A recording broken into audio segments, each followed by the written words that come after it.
It's big banks 1, savers 0. And here to talk about that and more is Brent Wilsey, our good friend from Wilsey Asset Management.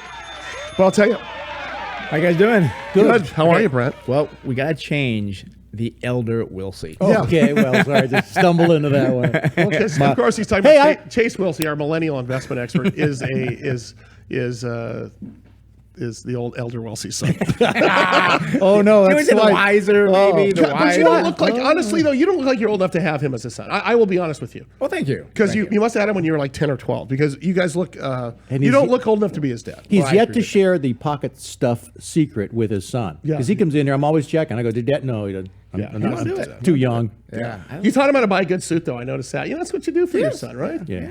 Hey, listen. Let me tell you how fast this all happened yesterday. So at 11 a.m. Pacific time, 2 p.m. Eastern time, the Federal Reserve announced that it was increasing rates. Okay, at 2 p.m.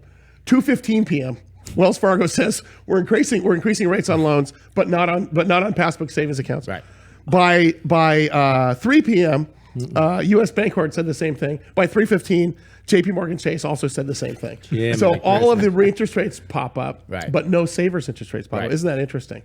If you understand the fundamentals, it's understandable. Because what happens that the banks... And I don't, spell it, that's why you're here. The thing is that the banks are going to take advantage of it, and they're going to raise their loans, and the prime rate and so forth went up. But they are flush with cash. They don't need people to deposit more money, so why should I pay more?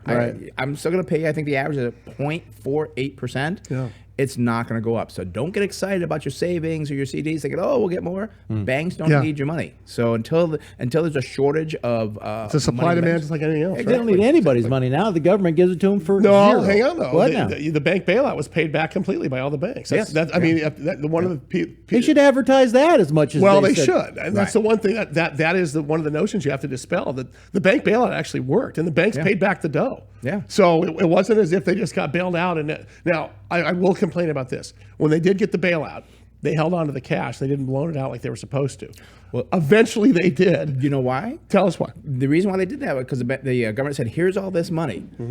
But also, you've got to build your capital so you're safer. Right. So they gave them this money and said, you got to raise your capital requirements. Well, how are they going to do that? They're going to keep the money, get their capital requirements up. So because remember, you could only loan up to a certain ratio of what you have of what your capital have back in the vault there. Well, what happened originally was they had mortgage-backed securities that counted to their market cap or their lending cap, and when that dropped, they could no longer lend money based upon those ratios. And there's a big movie out about that. That's exactly problem. right, The Big Short. Are you going to go see it? We should all go see that together. We should go see it. Yeah. We should go see that together. Hey, listen, talk to us about what's going on with Apple. Apple's in the news again today. Yeah, Apple's almost in correction territory, which means a 20% drop. So there's a couple things. Yeah, it's like what? Apple, and they're doing so like great. My jaw just did 20% drop. No, I don't want to interrupt you here, but just real quickly. Yeah. When let's say you bought Apple at 100, okay? When Apple goes to 150, do you take some money off the table to your cost basis again? Yes. Just as a money advisor? Right. I mean, and what is that number? Is that 10%, 20% increase? It's not based on percent. It's based on a target sell price. We use the average forward PE over the last 40 years, so it's 16.5. We'll look at the forward earnings for Apple. Okay. I'll try to make this easy. So if the earnings are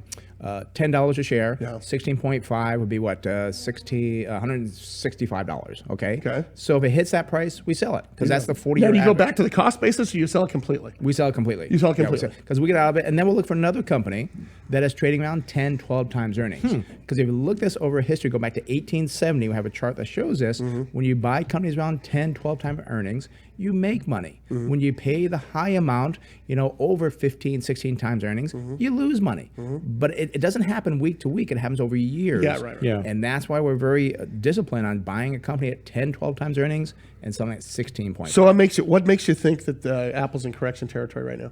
Well, it's almost at 20%. What's happened is that the suppliers come out saying, oh, Apple's not ordering enough from us as they did before. Well, that tells you that there's a lot to be said for that, isn't there? Well, not really, because Apple tells their suppliers, don't tell what we're doing. And if you do, we're going to go to somebody else. And so you never know what they're really doing. And every time they say this, Apple comes out with the earnings. Oh, we beat the estimate by 10%. We sold 85 billion phones again. Sure. Yeah. You thought we were going to do less. So the suppliers like to get their name out there saying, yes, this is going on.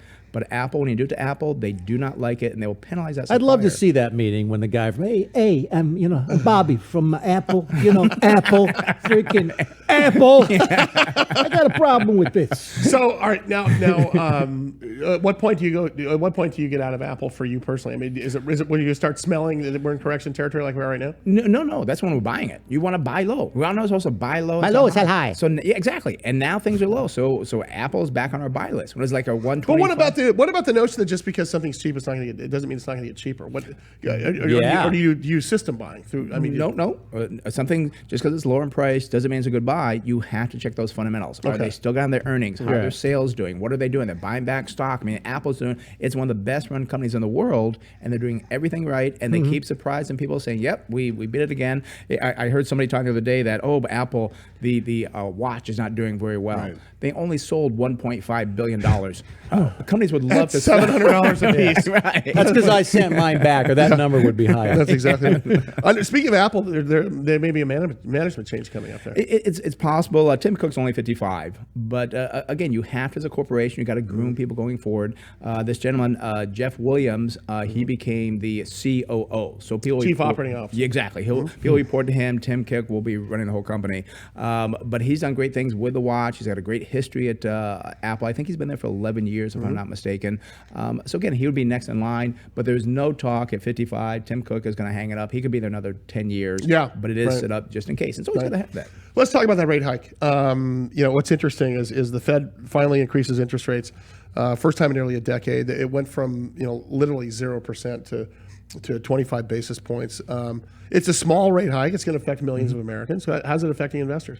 Well, the investors, they're going to panic. They're going to take their money out of the stock market. So volatility is going to reign a little bit. It's going to reign. Yeah, you're going to have volatility, but they're going to sell out of the stock market, go to the banks, get that 0.48%, thinking they'll get more, which they won't. And if they look at history, if you go back 45 years, when the Fed started to raise interest rates over the next 2 years, market's done better. Average return 33% over 2 years. And now there's only two times. I mean, there was a couple of cycles where we had a little bit of a dip, and that was when the dot-com bubble and of course the housing bubble. But those were bubbles that had nothing to do with interest rates. Right. But what's interesting is assets of every class increase in value after an interest rate increase. Right. Now, do you think that's why the market celebrated that on the day of the increase? Because the market went up that day, or was it because they thought it would be worse than it was? No, they know this is a good thing, because while we have some questions on the economy, we talk about manufacturing maybe not doing quite as good, it still shows that the Fed is confident that the economy is doing okay. Yeah. And again, we talk here too about the employment numbers. Employment numbers are still very strong. You are going to have wage inflation next year, which is going to drive inflation, and you've got to bring those rates up to help keep inflation in check. So Santa Claus rally is not there, happening, baby. And I would argue because slim down. Did you see Will Ferrell last night? By the way, the new Santa. Oh, is that right? So funny. I thought that Santa Christmas Day. Huh? Well, I mean, he came out promoting the new. He's the new Santa. Yeah. So, it was so funny. Anyway, so very quickly, gold tumbles to a 6-year low. Oil's down to $35. Is it? Can we explain that? Is that the reason?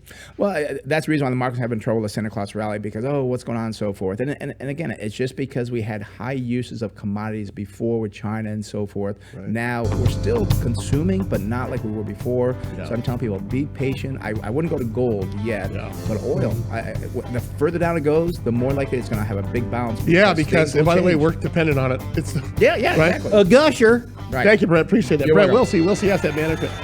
We got it all in too. Yep. Chock full of information. I'd like the elder Wilsey. He's Chase's brother. Brother Brent. Wise. I'm just going to call him Brother Brent. Wise man. WilseyAssetManagement.com. It's Big Biz Show. I suggest Apple for president. Yeah, no kidding. We come back. Russ is going to do Pick My Shorts. Talk about it later.